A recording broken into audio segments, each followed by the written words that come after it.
지난 시간에 정책론은 다 했나요? 투자론 하실 차례인가요? 175요?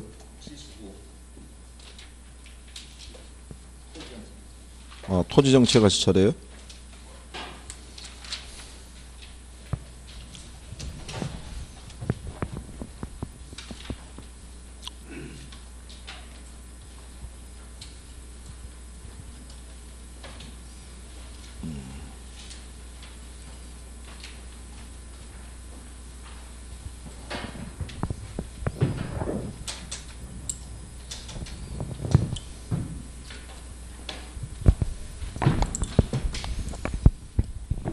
그리고 저희는 이 수업이 3월 첫째 주까지는 이 진도를 나가는 거예요.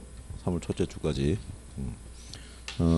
이번에는 구정 연휴라서 쉬잖아요. 그러니까 이번 주 수업하고 다음 주 수업하시고 그 세 번째 주는 휴강이기 때문에 그래서 3월 첫째 주까지 수업한다고 생각하시면 되겠고 179쪽에 가면 토지 정책이 있는데요.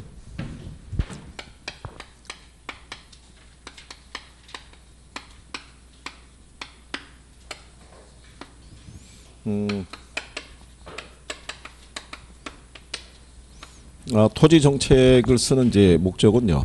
토지 시장도 이제 불안전한 시장이기 때문에 자원 배분이 이제 효율적으로 이루어지지 못한다는 거죠. 그래서 토지 자원에 대한 효율적인 배분하고요. 그 다음에 시장에서 발생하는 외부 효과 문제 등을 갖다가 해결하기 위한 또 이제 여러 가지 정책 수단을 이제 쓸 수 있다는 얘기고요. 이 토지 정책 수단에 보시게 되면 대표적으로 나오는 게 지역지구제예요.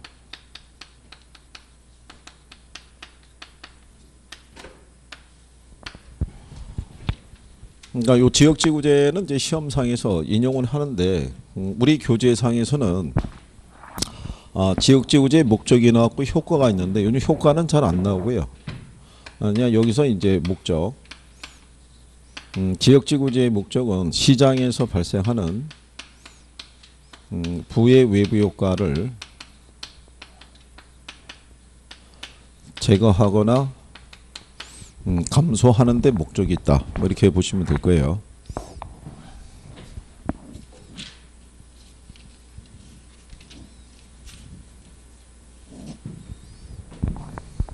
요거는 기억을 하셔야 돼요. 시험에서 잘 나오기 때문에. 근데 이제 지역지구제를 시행을 해가지고요. 나타나는 그 경제적인 효과가 있는데 이 효과 관계는 시험상에서 근래는 잘 안 나와요. 안 나오는데 내용만 간단하게 설명해 드리면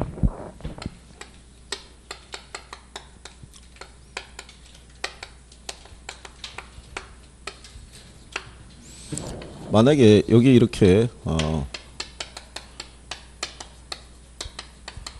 경기 북부에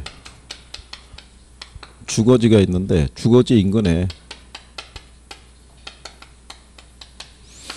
주물 공장이라든가 뭐 금속 공장 얘네들이 이제 주거지에 인접해 있는 거죠. 그러니까 실질적으로 경기 북부 지역에 이런 주거 지역이 있어요. 그래서 방송국에서 촬영을 갔을 때 하늘은 뿌옇고 여기 주민들은 만성 두통에 시달리고 이제 공장이 인접해 있어서 그런 거죠. 그러면 이 지역에 이렇게 주거지가 있을 때 이 지역에서 주택을 소유하고 있는 사람들은 주택 관리에 소홀해질 수밖에 없겠죠. 뭐 돈을 들인다고 그래가지고 뭐 주거 환경이 개선이 되는 것도 아니고 그리고 집을 내놔도 팔리지도 않을 거고 그러니까 지역이 점점 피폐해질 때 그러면 정부나 지자체가 나눠서 얘네를 이렇게 이전시킬 수 있다는 가정이죠. 그럼 얘네가 이전이 되면 투자자들의 입장에서 보면 종전에 이 지역에 투자하기가 힘들었던 게 공장이 있어서 상대적으로 위험이 크다고 봤던 거죠. 근데 공장이 이전하게 되니까 위험적인 요소가 줄어들고 그럼 상대적으로 기대할 수 있는 수익은 이렇게 커진다라고 이렇게 가정할 수 있죠. 그러면 요게 이제 시행이 되면 단기적으로 해당 지역에 수요가 증가하겠죠. 그럼 수요가 증가할 때 이 공급은 어떻게 된다고 그랬어요?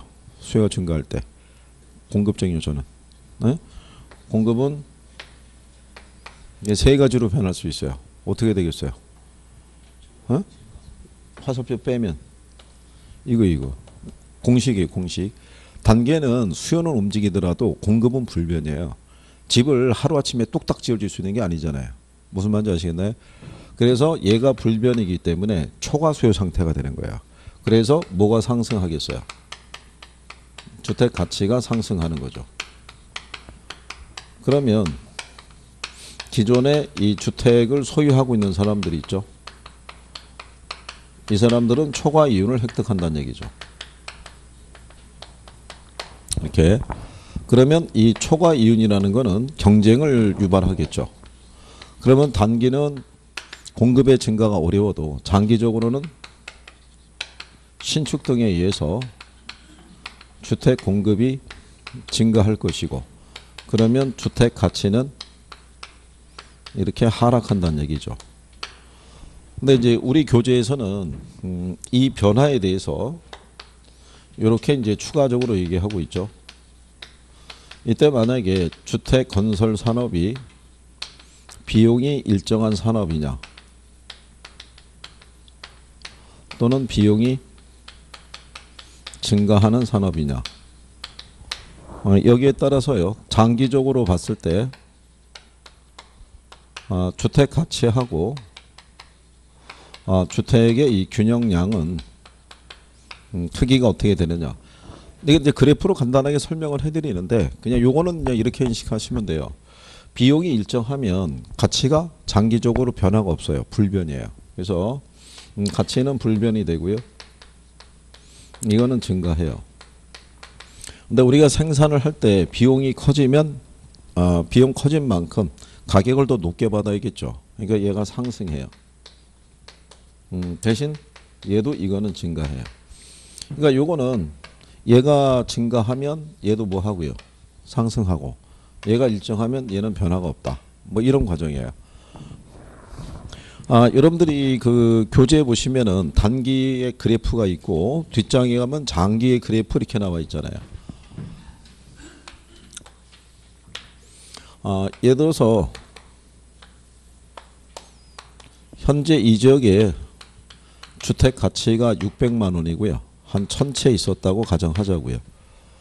자, 이 상태에서 단기적으로 해당 지역의 지역지구제가 시행이 돼서 수요가 증가를 해요. 그럼 수요가 증가할 때 단계 공급은 늘릴 수가 없고요. 공급은 약간은 늘어날 수는 있어요.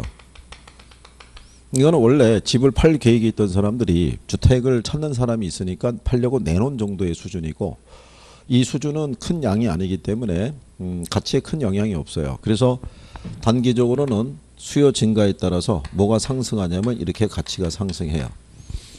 그럼 이제 수요자들이 원하는 건 한 200채 규모라고 가정하죠.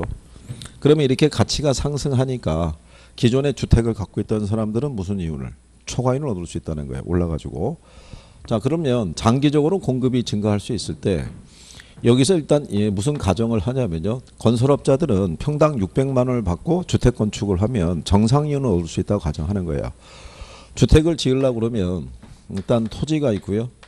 노동이 있고 자본이 있을 때 기본적으로 토지 사용에 200, 노동 사용에 200, 자본 사용에 대한 대가로 100만 원 들어간다고 가정하고, 여기다가 생산자 이윤이 100만 원이 포함되어 있다 그러면 600만 원을 받으면 정상 이윤은 얻을 수 있다는 가정이에요. 이렇게 해서. 그러면 공급을 늘리는 과정에서 이 비용의 변화가 없어요. 그러면 생산자들은 얼마를 받을 수 있는 수준, 600만 원을 받을 수 있는 수준까지는 공급을 늘려줄 수 있다는 거예요. 그러면 손해는 아닐 거 아니에요. 정상 이윤은 포함이 돼 있으니까. 그러면 이 사람들은 600만 원을 받을 수 있는 이 수준까지는 공급을 늘려줘요.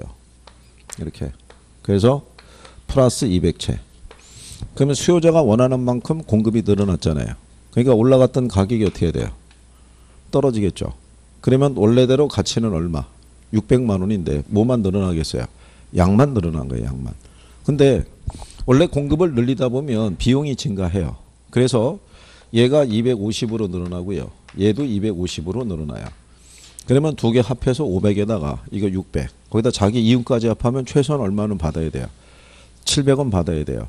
그러면 생산자들은 수요자가 원한다고 해서 원한 만큼 공급해 주진 않고요. 시장 가격이 생산비를 감당해 줄 수 있는 수준까지만 공급해 주는 거예요. 그러면 이 사람들은 얼마를 받을 수 있는 700을 받을 수 있는 이 수준까지만 공급을 해줘요. 그러면 공급은 늘어나는데 이렇게 100채밖에 안 늘어나요. 수요자들이 원하는 건 200채인데 200채보다 적은 양이 공급이 돼요. 그러니까 올라갔던 가격이 원래 수준으로 못 떨어지고 원래보다 높은 선에서 결정이 되는 거예요. 그러니까 비용이 증가하면 원래보다 가치는 어떻게 하고 상승하고 양은 어떻게 돼요? 늘어난다고 생각하시면 돼요. 그죠? 그럴 때 그 뒤에 보시게 되면 180페이지에 그래프 3개가 있죠. 그죠? 네, 간략하게 설명해 드리면 이렇단 얘기죠. 원래 여기가 균형점이었잖아요. 여기가. 근데 비용이 일정하면 이 균형점에서 일로 옮겨간 거죠. 그러니까 비용이 일정할 때 장기 공급 곡선은 이렇게 수평이 되는 거예요. 이렇게.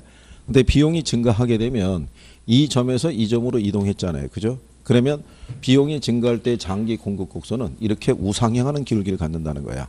그죠? 그래서 뭐 그런 내용 정도다라고 보시면 돼요. 시험상에서 이거 비용이 일정하냐 증가하냐 이런 거 안 나와요. 요즘은. 그러니까 이거 오래전에 한번 나오고 10회 이전에 한 7회 땐가 한번 등장하고 그 이후로는 단기 장기는 안 물어봐요. 그러니까 간단하게 생각하셔도 돼요. 원래 이거 생략하는데 우리 기본서에는 그래프가 3개씩이나 들어가 있어서 그래서 한번 그려드린 거예요. 그래서 자, 그 그래프 밑에 가면 이런 지역지구제에 뭐가 나타나냐면 문제점이 있죠. 지역지구제의 문제점에서요. 먼저 거기 보시면 독점의 문제라는 게 있어요. 근데 이 독점이라는 거는 사전적 독점이라는 게 있고요. 사후적 독점이 있는데 부동산학에서는 얘가 문제가 돼요. 왜냐하면 사전적 독점에 의해서는 초과 이윤을 얻을 수 있어요. 사후적인 독점은 정상 이윤만 획득할 수 있다. 뭐 이런 가정이에요. 그럼 이건 이제 무슨 얘기가 되냐면 만약에 예를 들어서 정부가 여기 있는 이 거주지 있잖아요. 아까 우리가 저쪽에서 경기 북부에 있는 여기 주거지가 있다고 그랬을 때 이 공장으로 해서 주거지의 주민들이 피해를 보니까 결국 이 공장을 뭘 한 거예요? 이전을 시킨다고 그랬을 때 그럼 정부가 이전 계획을 발표할 거 아니에요. 그죠? 그래서 2018년 오늘 1월 4일인가요? 이날 이제 만약에 이거를 발표했다고 그랬을 때 이거를 하루아침에 결정해서 발표하진 않았을 거 아니에요. 그죠? 그러면 이것에 대한 계획을 세우고 있던 게 2017년 한 6월 달부터 이 계획을 세우고 있었던 거죠. 근데 누군가가 이 계획을 사전에 입수를 했어요. 그러면 이 시점에서는 이 지역의 주택 가치가 한 600만 원 또는 그 미만이었을 거 아니에요. 그죠? 그럼 이 정보를 입수한 사람은 여기서 한 돈 한 1, 20만 원 더 주면 주택을 쉽게 구입할 수 있었을 거 아니에요. 그리고 갖고 있다가 발표가 되는 시점에 얘는 가치가 800으로 뛰었잖아요.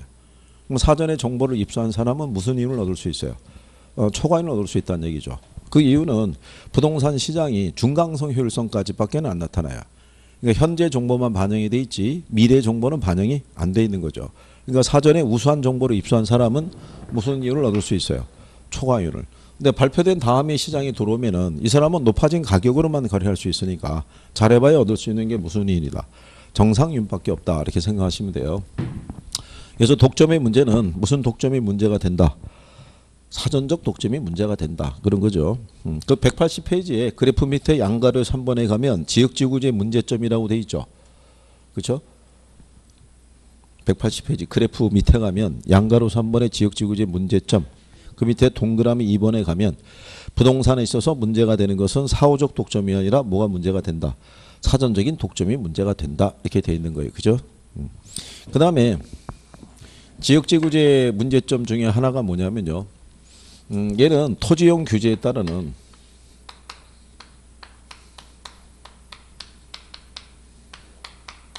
이 형평성 문제라는 게 대두가 돼요.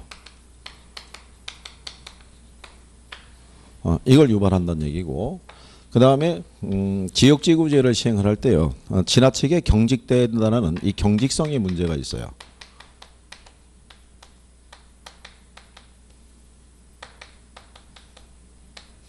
경직성의 문제라는 거는요.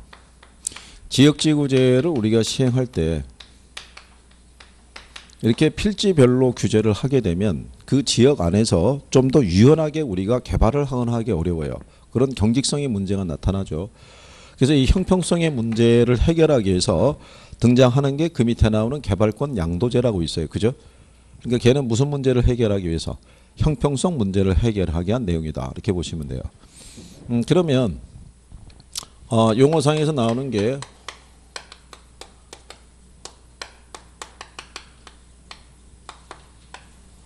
개발권 양도제라는 게 있어요. 우리가 TDR 제도라고도 얘기를 해요. 그러니까 얘는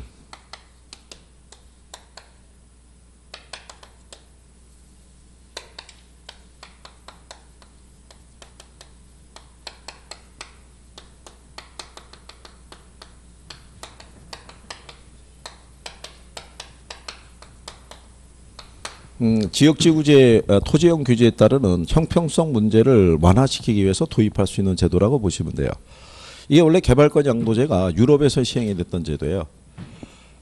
원래 토지 소유자들은 땅을 갖고 있으면 소유권을 갖고 있으면 소유권은 사용, 수익, 처분할 수 있는 권리가 있는데 이 사용권을 정부가 가져가는 케이스죠. 그럼 사용권을 정부가 가져가게 되면은 토지 소유자는 재산권 행사를 할 수가 없잖아요. 그죠?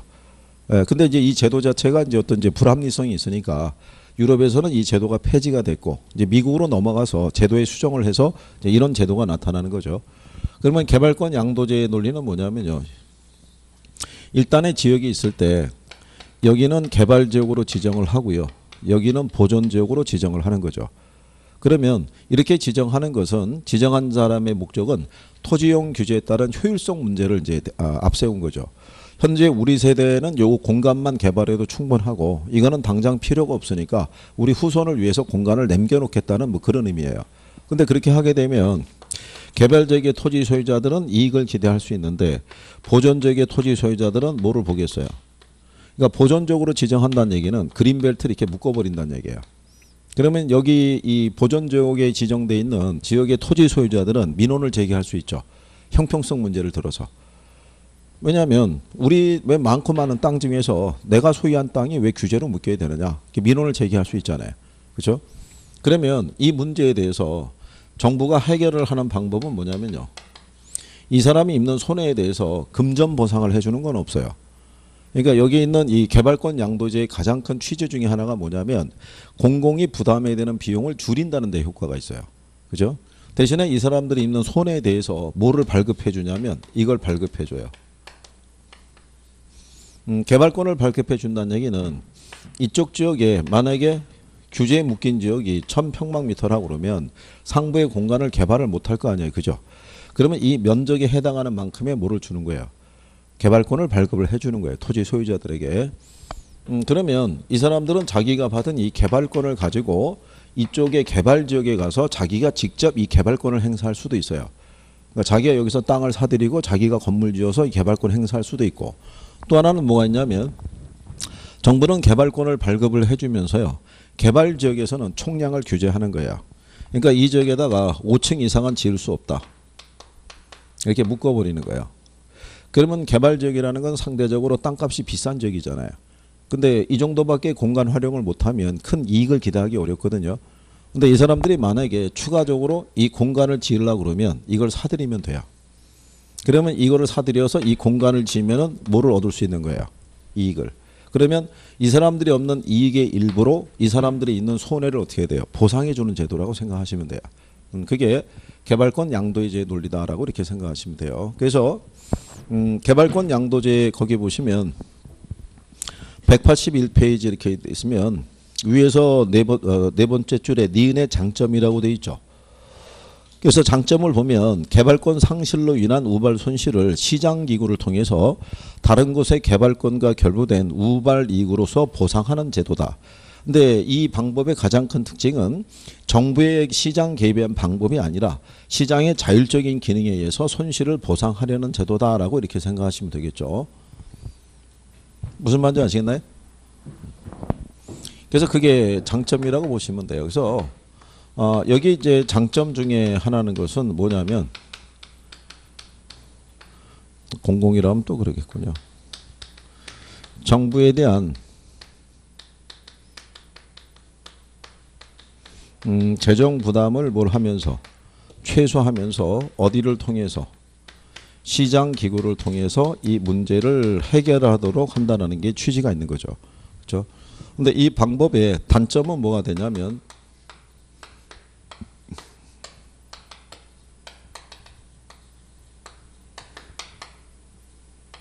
규제 상한선 이상으로 이게 개발이 허용이 되기 때문에요. 이게 과밀 개발이라든가 이런 등에 대한 이제 문제가 발생하죠. 원래는 개발 지역이 5층까지만 개발하도록 돼 있잖아요. 그죠? 근데 이거를 사들이면 그 이상 개발할 수 있잖아요. 그러니까 과밀 개발의 문제가 발생하고요. 그 다음에 이 제도라는 거는 이쪽 지역이 현재 개발의 제한에 묶여가지고 추가적인 공간 확보가 필요할 때만 효과가 있을 수 있어요. 근데 이미 이 개발 지역이 고층으로 다 개발이 됐어요. 됐으면은 이 개발권에 대해서는 큰 관심이 없을 거 아니에요. 그죠? 그러면은 이 제도 자체가 유용하게 쓸 수가 없죠. 그래서 그런 지역에서만 가능하다라고 생각하시면 돼요. 그리고 요 방법은요. 토지 소유자 간의 문제만 취급해요.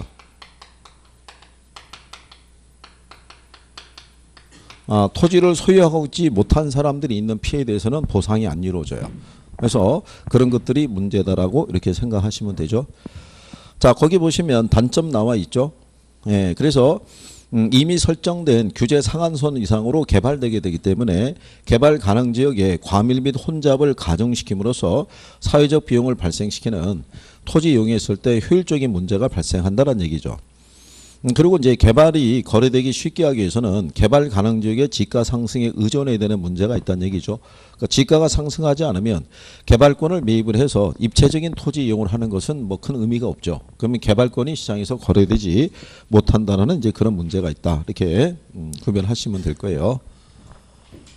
자, 그래서 이제 그런 것이 개발권 양도제가 이제 이 토지이용 규제에 따른 이제 형평성 문제를 해소하는 거라고 그러면요. 그 밑에 가시면은 뭐가 있냐면 계획 단위 개발이라고 있어요. 이 계획 단위 개발이라는 것은요.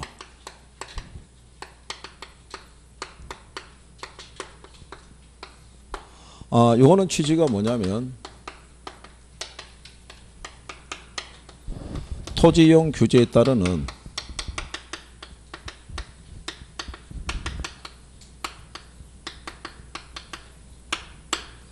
경직성 문제를 해결하기 위한 방법이 그게 계획 단위 개발이라고 보시면 돼요. 만약에 정부가 개발 이게 지역지구제를 시행할 때 필지 단위로까지 규제를 하게 되면은 너무 그게 꽉 조여져 있다고 봐야겠죠. 그러니까 효율적으로 개발이 못할 수가 있죠. 우리나라에서는 명동이 필지 단위로 개발한 거예요. 그러니까 일본 애들이 주로 이 필지 단위로 개발을 많이 시킨 거예요. 그죠? 그렇게 되면 일정한 구역 안에서 이렇게 조그만 가로가 이렇게 있었을 때 요 필지별로 여기는 어떤 용도로 쓰고 어떤 용도로 써야 된다라고 일일이 지정하게 되면 이 지역의 특색이 사라질 거 아니에요. 그러니까 계획 단위 개발은 전체 단위를 묶어서 개발 허가를 내주는 거예요. 대신에 이 안에서는 자유롭게 개발할 수 있도록. 무슨 말인지 아시겠나요? 그래서 지역지구제의 문제점을 해결하기 위해서 쓸 수 있는 게 그게 계획 단위 개발의 논리다라고 보시면 돼요. 자, 그래서 거기 계획 단위 개발 나와 있죠. 토지 이용 규제 대상 단위를 개별 필지 단위로 계획 설계해서 개별적으로 개발하는 게 아니라 일단의 사업지를 하나의 단위로 계획 설계하고 그 안에서는 탄력적으로 운영할 수 있는 그런 방법이다. 이렇게 보시면 돼요. 거기까지는 시험에 나온 적은 없어요. 그냥 다만 나와 있으니까 이제 그런 개념으로 보시면 되겠고. 그래서 지역지구제에서 근래 시험에 언급이 됐던 거는 뭐 이 부의 위법과를 제거하거나 감소시키는 거 뭐 그런 정도밖에 없고요. 그리고 개발권 양도제는 현재 우리나라에 도입은 안 돼 있어요. 그죠?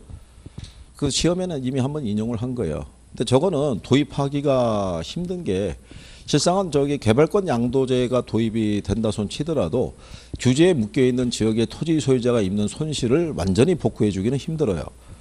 근데 우리나라에서는 대부분 법안을 위반할 수 있는 양반들이 대부분 땅이 많은 사람들이죠. 그러니까 자기들이 손해 보는 뭐 제도를 갖다가 굳이 도입할 필요는 없겠죠. 그러니까 어쨌든 뭐 그냥 쭉 오고 있다 이렇게 보시면 되겠고요. 그 밑에 있는 토지 공개념에 관한 부분이 있는데 요것도 지금 예전에 시험에 한번 나온 적은 있는데요. 그냥 간단하게 나온 거고요. 이 토지 공개념에 관한 운영은요. 예전에 그 육공학부 때부터 있었어요. 토지 공개념에 하는 건. 그러니까 공개념에 관한 사고는 뭐냐면 토지라는 거는 개인 소유 이전에 우리 사회에 무상으로 주어진 재화란 얘기죠. 그러니까 일단은 공공의 이익을 좀 앞세우는 그런 논리라고 할 수가 있는데 그래서 예전에 그 문민정부 때 1989년이니까 그때 토지 공개념에 관한 3대 법안이라는 거를 그때 입안을 해서 통과를 시켰어요. 그래서 그때 간략하게 보시면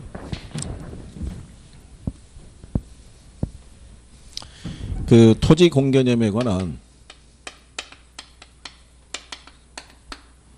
그 당시에 3대 법안이 뭐였냐면요. 택지 소유 상한에 관한 법률이라고 있었고요. 그 다음에 토지 초과 이득세라고 있었어요. 그리고 개발 부담금 제도. 이게 3대 법안이었었는데 이 중에 얘네들은 폐지됐어요. 이거는 이 제도가 뭐냐면 그때 당시 있죠. 택지 소유 상한제라는 게 서울을 비롯한 6대 도시 있죠. 6대 도시 안에서는 개인이 소유할 수 있는 토지 면적을 200평으로 제한한 거야. 근데 만약에 200평 이상으로 땅을 갖고 있으면 언젠가 이게 지가가 상승할 거 아니에요. 그럼 뭐가 발생하겠어요? 이익이. 그럼 요 이익을 기준해서 뭐를 부과하는 거예요? 세금을 부과하는 거죠. 그렇죠? 근데 여러분들이 세법에서 배우시면 아시겠지만 과세를 할 때 기준은 뭐예요? 이익이 실현되는 시점에서 부과를 해줘야지 이걸 간주해서 부과하면 안 된다고요. 그래서 그때 당시에 토지 소유자들이 헌법재판소에다가 위헌 제청을 한 거예요. 위헌 제청을 했는데 그 당시에 이 법안을 통과시킨 그 정권이 있을 때는 이게 조정이 안 됐어요. 그러다가 정권이 바뀌어가지고 90년대 후반에 우리나라에 이게 터졌잖아요. 이게. 그래갖고 2000년대 초반 들어가면서 다 풀어준 거죠. 그러니까 위헌 판정 내렸으니까. 그래서 얘네들은 없어진 거예요. 이거. 그래서 여러분들 시험에는 얘가 한번 등장한 거예요. 현재 우리나라에서 운영되고 있는 제도가 아닌 게 뭐냐. 그래서 답이 이거였던 거예요. 이거. 그러니까 그냥 참고하셔도 돼요. 시험에 또 뭐 인용할 일은 없으니까요. 그래서 그런 내용 정도 참고하시면 되겠고요. 그 다음에 이제 페이지 넘기셔서 184페이지에 가면 주택정책이라고 있어요. 거기를 이제 정리를 해보죠.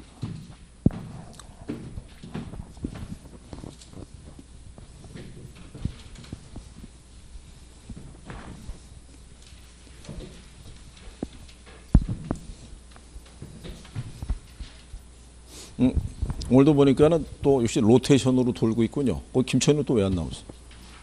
오늘은? 응? 몰라? 왜 안 나온지?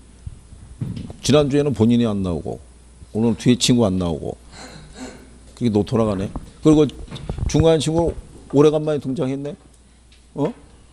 거의 뭐 한 달에 한 번씩 오나? 이게 로테이션으로 돌아가는 거죠. 이게 이거 시간 금방 갑니다. 지금 2월이잖아요. 이거 휙 간 거예요. 3개월. 작년부터 들으신 분들은 금방 가는 거예요. 금방. 그러니까 여기서 또 휙 가는 거예요. 3개월이. 그러면 여러분들이 우리 지금 히타 틀고 수업하고 있는데 그죠? 조금 있으면은 히타 틀면은 욕 먹는다고요. 더운데 무슨 히타냐 이래가지고 그죠? 옷차림도 반팔로 돼 있을 테고. 그거 반팔이 다시 그 길이가 길어지면 시험장 가는 거예요. 금방인 거예요. 금방. 예? 그때 돼서 후회하면 소용이 없어요. 그죠?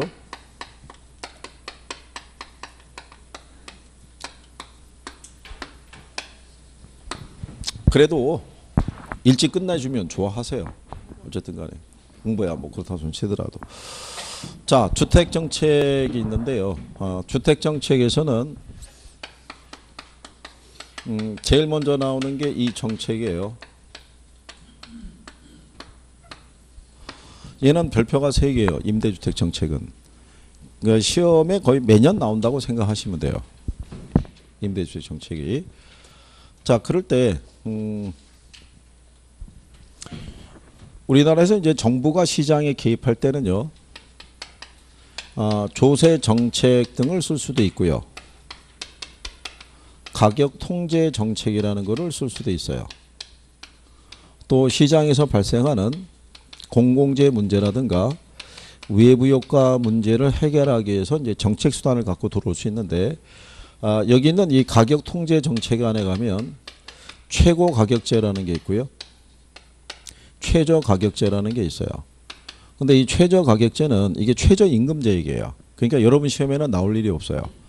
그러니까 시험에 쓰는 게 최고 가격제인데, 이 최고 가격제는 정부가 상한선을 정해주고 그 이상은 받지 못하도록 하는 제도예요. 그죠?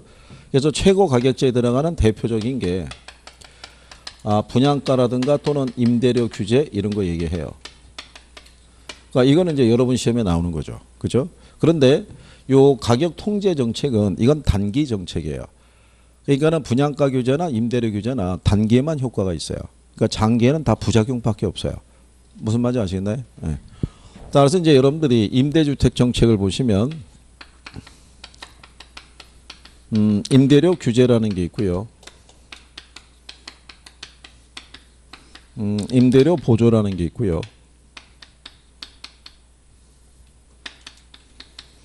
공공 임대주택.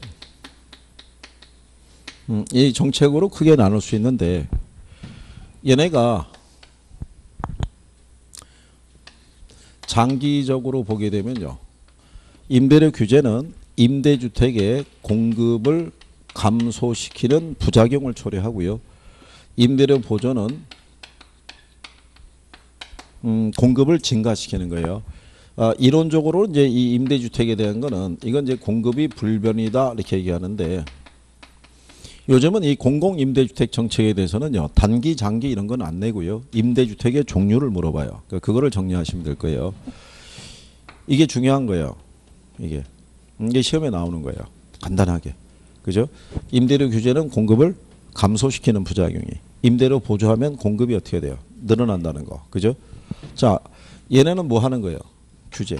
얘네는 뭐 해요? 여기 임대료 규제한다는 거는요, 그거는 정치하는 사람들의 립 서비스라고 보시면 돼요. 그러니까 정부가 재정 지출하는 방법이 아닌 거예요. 그러니까 말로만 규제하는 거예요. 말로만. 근데 임대료를 보조한다는 얘기는 정부가 뭐를 쓰는 거예요? 돈을 쓰는 거예요. 그러니까 모든 정책의 실효성이라는 거는 정부가 재정 지출을 했을 때 실효성이 있어요. 그러니까 얘는 효과가 나타나는데 얘는 효과가 안 나타나요. 부작용만 초래한다고 생각하시면 돼요. 작년 그 시험 문제 있죠? 예, 그거 하나만 갖고 출제를 한 거예요. 그래서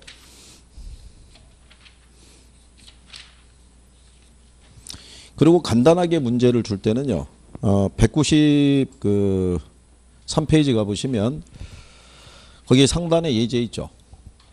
예제 보면 임대료 보조 정책에 관한 설명 중에서 틀린 거 물어봤잖아요. 그죠? 네, 거기 답이 4번이에요. 다른 조건이 같을 때 임대주택의 공급을 감소시킨다 이렇게 해놓은 거죠. 그럼 틀릴 거 아니에요. 그죠? 자, 임대료 보조를 하게 되면 공급을 늘리는 효과가 발생한다라고 설명한 거죠. 그렇죠? 예, 그래서 그런 내용에 대해서 이제 정리를 할 수 있어야 된다는 얘기죠. 그래서 이제 그런 내용들에 대해서 그 나중에 문제가 주어져 있을 때 임대료 규제나 이런 애들 물어보게 되면 그 공급에 대한 부분이 늘어나는지 줄어드는지에 대해서 그거를 구별하는 게 필요하세요. 그래서 어디도 한번 가보시냐면 215쪽에 가시면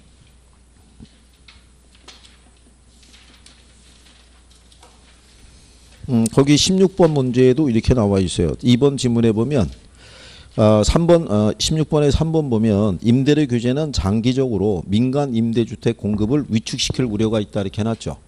네. 근데 작년 문제에서는 어떻게 해줬냐면 임대료를 규제를 하게 되면 과잉 공급의 문제가 발생할 수 있다 이렇게 준 거예요.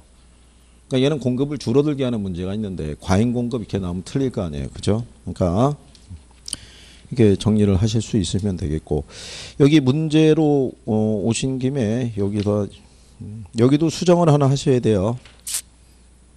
219쪽에 가시면 거기 맨 위로 가면 2번 지문에 중공공 임대주택이라고 돼 있죠. 예, 그거는 명칭이 바뀌었어요.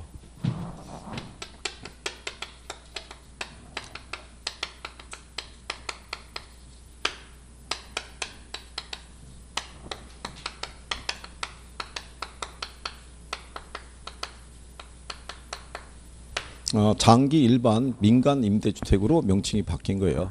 이거 바뀐 건 알아둬야 돼요. 얘가 시험에 2번 나온 거예요. 이게 명칭이. 그러니까 이게 지난달 16일자로 이게 개정된 거예요. 시행은 7월 17일 날 시행해요. 근데 여러분 시험이 10월 27일이니까. 그죠? 그러니까 정리는 해 두셔야 되는 거죠. 이쪽에 법률이 몇 개가 바뀌었어요. 그래서 나중에 자료 드릴 때 이 바뀐 법령을 기준으로 해서 자료가 배포가 될 거예요. 그거 가지고 수정을 하실 수 있으시면 돼요.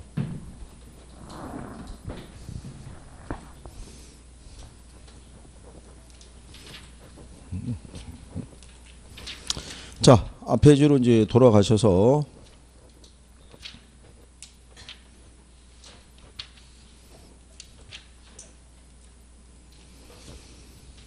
자, 먼저 이제 임대료 규제에 대한 거를 이제 알아보죠.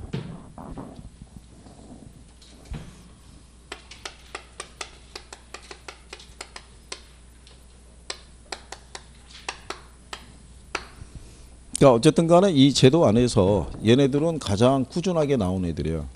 2개는. 잘 기억하셔야 되죠. 임대료 규제라는 거는요. 정부가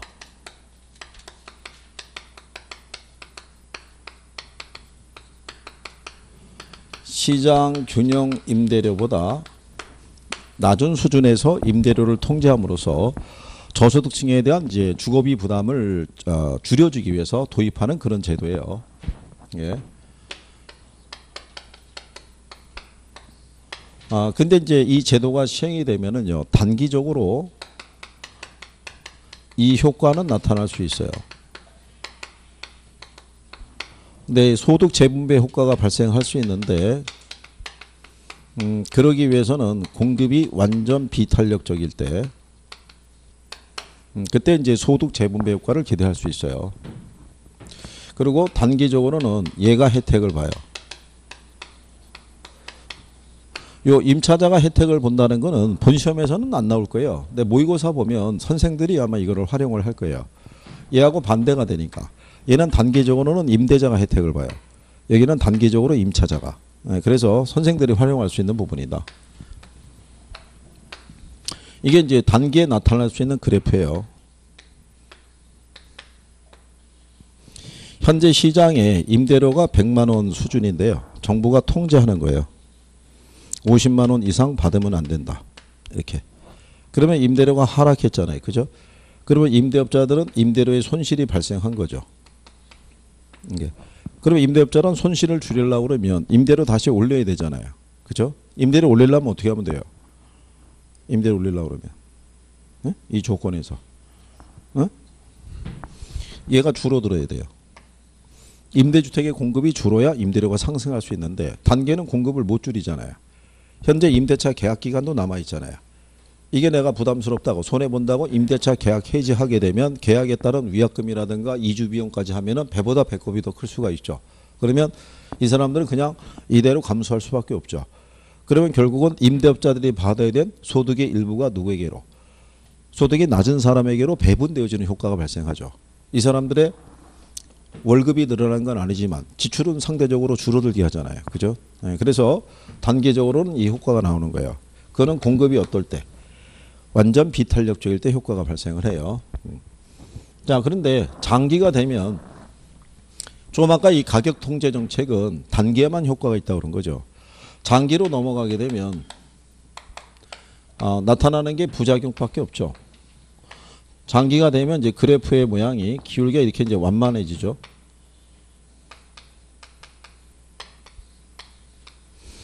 정부가 이제 이렇게 규제가 된 상태에서 장기로 넘어가게 되면 단기는 이렇게 수요가 많이 늘어나지는 못해요. 그죠? 단기에는요, 이 수요자들도 구매력을 갖추기까지는 뭐가 많이 걸리겠어요? 시간이 많이 걸리죠. 그렇잖아요? 만약에 전세 보증금이 2억에서 1억으로 떨어졌다고 그래가지고 1억을 만들기까지는 시간이 걸릴 거 아니에요. 그죠? 그러니까 단기는 수요가 많이 못 늘어나는데 장기가 되면은 이제 나름대로 준비했을 거 아니에요. 그죠? 예, 그러니까 집에서 이제 내가 독립할 때다. 내가 이제 결혼할 때다. 그래서 이제 수요가 늘어나는 거죠. 근데 이제 장기가 되면 임대차 계약이 다 끝난 거죠. 그러니까 임대업자들은 굳이 계약갱신 해가지고 싼 임대료 받고 임대사업 할 이유가 없는 거죠. 그러니까 임대사업을 기피하는 사람들이 늘어나죠. 그러면 여기서 뭐가 발생하겠어요? 초과 수요가 발생하죠. 수요는 증가했는데 뭐는 줄어든 거예요? 공급은. 그렇잖아요. 그럼 원래 초과 수요가 발생하게 되면 늘어나야 되잖아요. 가격이. 올라가야 되는데 규제에 묶여서 못 올라가는 거죠. 그죠? 그러니까 일단 여기서 나타나는 첫 번째 현상이 뭐냐면 이게 발생해요. 초과 수요가. 초과 수요가 발생했다는 얘기는 공급이 어떻다는 얘기예요. 부족해지는 거죠. 그래서 초과 수요가 발생하면 올라가야 되는데 이게 규제에 묶여서 못 올라가는 거죠. 그러니까 시장에서는 뭐가 형성이 되냐면 암시장이 형성이 돼요. 그래서 실제 시장에서는 한 150만 원에 거래돼요. 그러면 이거는 암시장 가격이 되고요. 이거는 정부가 규제하는 임대료가 되겠죠. 그러면은 두 번째 나타나는 문제는 암시장이 형성이 되면서요. 음성적인 거래가 발생하죠. 그리고 거기에 따른 무슨 가격의 문제가 이중 가격의 문제가 발생하죠. 두 개. 그죠? 그 다음에 세 번째로는 임대주택의 질이 떨어지죠. 그렇죠? 원래 정상적인 임대료 받으면요. 임대업자들이 임대주택 관리에 신경을 쓰겠죠. 근데 임대료 싸잖아요. 그죠? 굳이 관리해 줄 필요가 없는 게 지금 줄 서 있잖아요. 그죠? 우리나라에서 한 2년 전인가 왜 그 전세난이 터졌을 때 있죠. 그때 집주인들이 전세 얻겠다고 온 세입자들을 면접을 봤던 적도 있어요.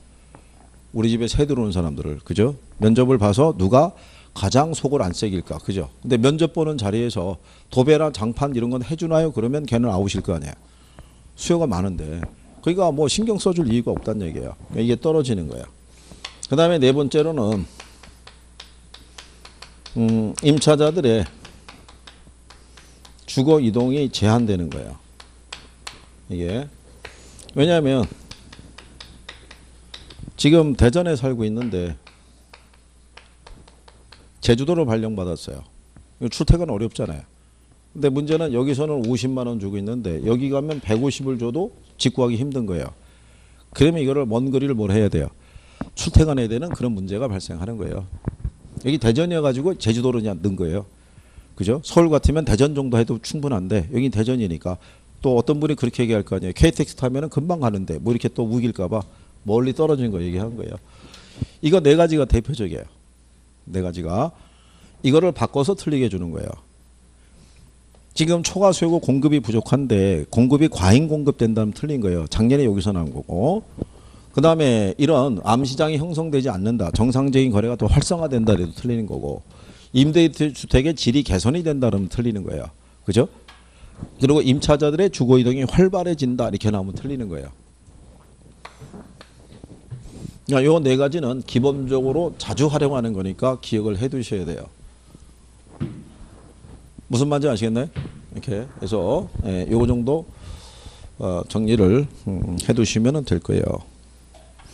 자, 그래서 임대료 규제에 따른 효과에 대한 부분에 대해서 정리를 해드렸으니까 그 정도 정리하시면 되겠고, 그 다음에 이제 하나 추가로 하는 게 뭐가 있냐면요, 요게 있어요. 자, 만약에 임대료를 규제하는데 규제 임대료가 시장 균형 임대료보다 이게 더 컸을 때, 그렇죠? 시장에서 나타나는 변화 있죠. 이거 가끔 물어봐요. 그러면 여러분들이 볼 때 우리 지금 여기서 나타나는 문제점 네 가지 얘기했죠. 네 가지. 규제 임대료가 시장 균형 임대료보다 높은 선에서 통제하면은 이 중에 어떤 변화가 나올 수 있겠어요? 이 중에. 이 중에 어떤 변화가 이렇게 나온다고 얘기하거나 이거 반대로 표현하거나 다 틀리는 거예요. 만약에 정부가 이거보다 높은 선에서 통제하는 거예요. 150에서. 그죠? 그러면 임차자는 현재 100만 원 주고 있잖아요. 근데 정부는 상한선을 어디까지 주는 거야? 150까지. 그럼 굳이 임차자들이 지금 내가 살고 있는 집에서 임대차 계약을 해지하고 나올 이유가 없는 거죠. 나가면 더 비싼 임대료 줘야 되니까. 그러면 수요가 움직임이 없으면 임대료가 변화가 없어요. 그러면 공급량도 변화가 없어요. 그러니까 아무런 변화가 안 나타나는 거예요. 무슨 말인지 아시겠나요?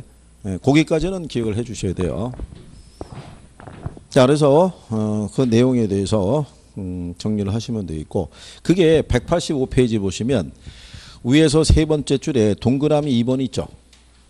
자, 규제 임대료가 균형 수준보다 높을 때는 시장에 아무런 영향을 미치지 않는다, 이렇게 해놓은 거예요. 그죠? 그것까지는 기억을 해주시면 돼요.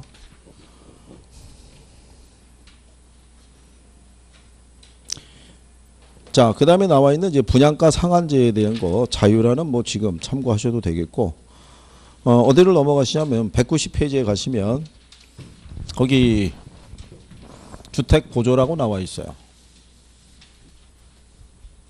거기에 이제 두 번째 하는 임대료 보조에 대한 거예요.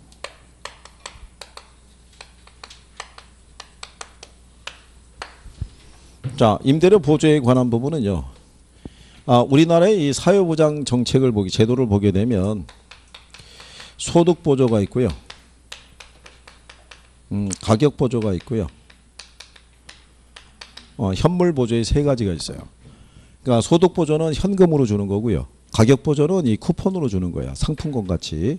그 다음에 현물 보조는 쌀이나 라면으로 지원해 주는 그런 제도를 얘기를 해요. 보조해 줄 때. 그래서 근데 이 보조해 주는 거는요. 두 가지로 나눠져요. 크게. 누구에게 보조해 줄 수 있고 수요자에게, 그 다음에 공급자에게 보조해 줄 수 있다. 우리 교재에 보면은 생산자 보조하고 소비자 보조라고 돼 있죠. 그죠? 예. 네. 근데 이제 여러분 시험에는 그냥 수요자하고 공급자 보조 뭐 이런 개념인데, 자, 수요자 보조는요, 소득 보조를 할 수 있고요. 그 다음에 이 집세 보조를 할 수 있다. 그러니까 이 집세 보조가 가격 보조 이런 개념이라고 보시면 돼요.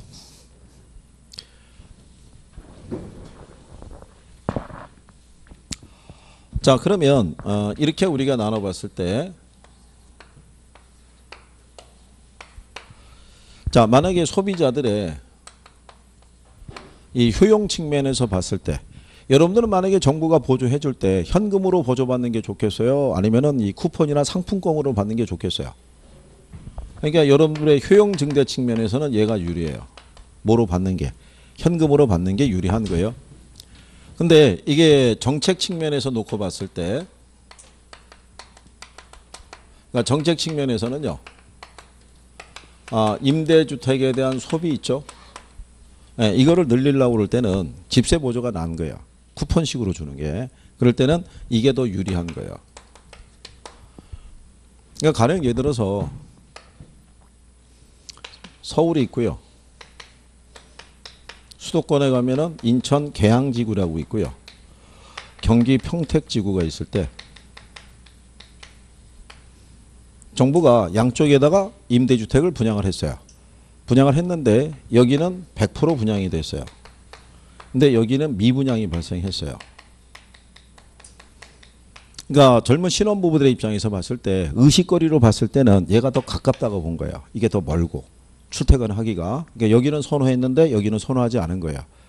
근데 이렇게 미분양이 발생하게 되면 공적 자금이 투입했는데 이게 손해가 나오면 안 되잖아요. 그러면 이런 문제를 줄이기 위해서는 정부가 보조해 줄 때 현금 주는 것보다는 뭐로 주는 게 낫다는 거야. 쿠폰식으로 지급하는 게 낫다는 얘기야. 쿠폰에는 사용처가 명시가 돼 있다고요. 이거는 뭐로만 쓸 수 있게끔, 임대료로 사용할 수 있게끔. 그래서 이렇게 유도할 수 있다는 거죠. 근데 소득 보조하든 집세 보조하든 둘의 공통점은 뭐냐면요. 주택 재화에 대한 소비도 늘어나지만 다른 재화에 대한 소비도 늘어나요. 그건 둘 다 똑같은 거예요. 현금으로 내가 보조받으면 그만큼 여력이 더 생기잖아요. 그죠? 그러면 뭐 차를 바꿀 때 쓴다든가 아니면 가구 바꿀 때 쓴다든가 뭐 다양하게 쓸 수 있잖아요. 그거는 쿠폰으로 받아도 똑같다는 얘기죠. 소비 여력이 생기니까. 그래서 둘의 공통점은 이렇다. 이렇게 생각하시면 되겠고요. 그 다음에 이제 공급자에게 보조해 줄 수 있는데요. 이런 걸 지원할 수 있다는 얘기죠.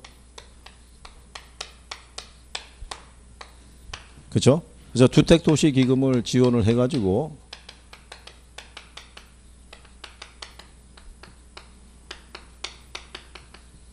그러니까 국민주택 규모 이하의 주택이니까 이거를 이제 건설해서 공급하거나 할 때 그 자금을 저리로 지원해 주는 거죠. 그러면 생산 자금을 저리로 공급받았으니까 주택을 지어서 임대료 책정할 때 싸게 책정할 수 있을 거 아니에요. 그죠? 그래서 공급자 보조해 주게 되면 임대료 안정화 측면에서는 얘가 더 나아요. 얘보다. 얘는 수요가 늘어나서 임대료가 상승하는 게 나타나는데 얘는 그게 없죠. 대신에 공급자 보자는 임차자들의 거주지 선택에 제한을 둬요. 내가 임대주택을 소비하면 일반 민간 임대주택보다는 싼 임대료를 지불할 수 있어요. 근데 문제는 뭐냐면 대전시에는 공급 계획이 없어요. 알아봤더니 조천시는 공급 계획이 있대요. 그럼 나는 주거를 어디로 가야 돼요? 조천시로 이동해야만 이걸 소비할 수 있는 거예요. 그러니까 소비자들의 뭐는 제한한다. 거주지 선택은 제한한다는 그런 문제점이 있어요. 그게 생산자 보조다. 그래서 거기 생산자 보조에 가면 거기 동그라미 2번이 있죠. 예, 거기 보면 생산자 보조는 거기 세 번째 줄에 임차인의 주거지의 선택의 자유를 보장하지 못하는 단점이 있다 이렇게 해놨잖아요. 그죠? 그 교재에 있어요 없어요? 있잖아요. 설마 올 때 뭐 오기 전에 책을 한번 읽어보고 오시겠죠? 나오는 게 뭐 어이없다는 그런 반응이네요. 온 것만 해도 굉장한 거지 뭐 이런 반응이네. 자 어쨌든 임대료 보조에 대한 거. 옆에 191페이지에 가면요. 거기 임대료 보조의 효과라고 돼 있죠. 그게 이제 이게 집세 보조 해줬을 때 나타난 효과가 단기하고 장기로 표현을 해주는 거예요. 근데 이것도 단기하고 장기에 대한 또 그래프가 있는 거죠. 뒷장에 가면. 이거는 지금 뭐 굳이 안 하셔도 되니까. 나중에 이제 돌아올 때는 이것도 그래프가 그려야 되는데 이것도 비용이 일정하거나 증가하거나 뭐 이런 게 나오는 거예요. 근데 그거는 뭐 지금 안 하셔도 되겠고 어쨌든 임대료 보조하게 되면 공급이 늘어난다는 거는 또 알아셔야겠군요. 간단하게 그림은 안 그리셔도 되고요. 시장의 임대료가 100만 원이에요. 그때 여기 만약에 역시 또 1000채 이렇게 있다고 가정했을 때 정부가 임대료를 보조를 해줘요. 50만 원을. 그러면 임차자들은 50만 원은 누구로부터? 정부로부터 보조를 받으니까 자기들이 부담하는 임대료는 50만 원인 거예요. 그죠? 그러면 당연히 뭐가 증가하겠어요? 수요가 증가할 거 아니에요. 그렇죠? 보조받은 것만큼 여러 개 생기니까. 그래서 이게 또 수요가 한 200채 늘어났다고 가정하자고요. 그러면 수요는 늘어나면 공급은 역시 따라서 늘어날 수 있어요, 없어요? 에? 아까 우리가 단기에 이렇게 얘기했잖아요. 단기에 수요가 증가했을 때 공급은 어떻게 된다고 그랬어요? 에? 그 불변인 거예요. 단계는 공급은 안 늘어나요. 공급은 그냥 늘어나는 효과만 발생해요. 심리적으로. 실제로 공급이 늘어난 건 없어요. 그럼 공급이 왜 안 늘어나냐면 임대업자들은 지금 자기가 받는 임대료 수입에 변화가 없는 거예요. 원래 100만 원 받았잖아요. 그럼 임차자들만 지금 이 보조 받아서 50만 원 부담하고 나머지 50만 원 쿠폰으로 받아서 누구에게? 집주인에게 주면 되거든요. 그럼 집주인은 이걸로 50만 원, 임차자에게 50만 원 받고 쿠폰을 받아가지고 시에다 제출하면 통장 들어오니까 자기들이 받는 소득은 100만 원에서 변화가 없는 거예요. 그렇죠? 그러면 수요는 늘어났는데 실질적으로 공급이 늘어난 게 없잖아요. 그러면 단기적으로 이런 상태가 돼 있을 때 수요는 늘어났는데 공급에 변화가 없으니까 임차자들이 직구하기 어려워지는 거야. 그러니까 이 사람들이 중개업소를 찾아가서 얘기하죠. 나는 임대료를 더 줄 생각이 있으니까 임대주택을 좀 구해달라고 얘기하겠죠. 그러면 임차자들이 지불하는 돈이 70만 원으로 올라가는 거예요. 이게 수요에 비해서 공급이 부족하니까. 그렇죠? 그러면 임대업자들이 받는 수입이 100만 원이 아니라 120만 원으로 올라갈 거 아니에요. 이게. 그러면 이때 비로소 공급이 늘어나요. 근데 이게 늘어나는 게 신축을 통해서 공급이 늘어나는 게 아니라 기존에 임대를 안 했던 사람들이 임대 수익이 괜찮을 것 같으니까 이제 몇몇 집들이 집을 내놓는 거예요. 그럼 여기서 이렇게 증가하는 거는 이 수요에 큰 영향을 못 미치는 거예요. 그러면 단계는 이게 임대료 상승에 따라서 누가 혜택을 보겠어요? 임대업자들이 혜택을 보는 거예요. 이게 임대료 규제하고의 차이점인 거예요. 그러면 부족한 부분이 어디서 오냐면 여러분들이 앞에서 그때 여과 배웠나요? 여과?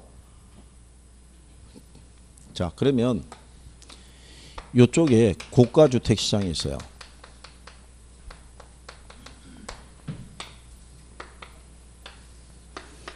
고가주택 시장은 임대료가 200만 원이에요.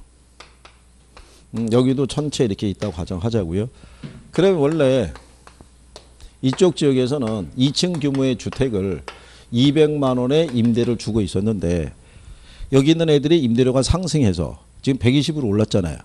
그러면은 여기 있는 이 주택 소유자는 층을 나눠서 여기 120 임대 주고 여기 120 임대 주면은 240의 임대료 수익이 나오잖아요. 그러면 통으로 주는 것보다 이게 낫다는 거예요. 그죠? 그러면 이 고가주택의 일부가 뭐로 전환된다는 거예요? 저가주택으로 전환된다는 거예요. 이렇게 나눠서 세를 놓는다. 그러면 여기서 줄어드는 양이 일로 내려온다는 거예요. 일로 내려와서 이 공급이 어떻게 돼요? 늘어나게 되면 그러면 올라갔던 임대료가 어떻게 돼요? 떨어지겠죠. 그러면 임대업자는 원래 받던 대로 얼마 받아요? 100만 원. 그러면 임차자들의 부담도 원래대로 얼마? 50만 원. 그러면 여기서는 장기적으로 손해보는 사람이 없죠. 원상태로 돌아가면서 뭐만 늘어났겠어요? 공급만 늘어나는 거예요. 공급만. 그래서 임대료 보조를 하게 되면 장기적으로는 뭐만 늘어난다? 공급만 늘어난다고 보시면 돼요. 그렇죠? 그래서 임대료 보조가 임대료 규제보다는 더 실효성이 높다라고 얘기하는 거예요. 그래서 그래서 여러분들이 그 192쪽에 가면 거기 상단에 그래프 있죠. 그러면 왼쪽이 저가주택 시장이고 오른쪽이 고가주택 시장 이렇게 돼 있잖아요. 그렇죠? 그래프가 두 개 나온 이유가 그거예요. 다만 이제 왼쪽의 그래프는 완전하지 않기 때문에 이렇게 또 해야 되니까 이게 그래프가 복잡하잖아요. 그죠? 그래서 이제 그래프는 신경 안 써도 되고 임대료 보조에 따른 내용 정도만. 그래서 그것만 정확하게 기억하시면 돼요. 임대료 보조는 임대주택의 공급을 증가시킨다는 거. 그렇죠? 궁극적으로는 누가 혜택을 본다는 거. 임차자들이 혜택을 본다는 거. 그래서 그런 정도만 인지하시면 돼요. 그리고 193페이지 가면 여과 현상이라고 되어 있어요. 원래 이 여과라는 건요, 앞에서 우리가 그 주택 시장을 할 때 거기서 했어야 됐는데, 그랬으면은 여러분들이 이 과정을 조금 더 이해하기 쉬웠을 거예요. 근데 우리 교재는 편제가 이쪽으로 나와 있기 때문에 여기에 들어가 있으니까 간략하게 이거 설명하고, 공공주택에 대한 뭐 내용 정도 하고 조세하고 또 넘어가죠. 쉬었다 들어오십시오.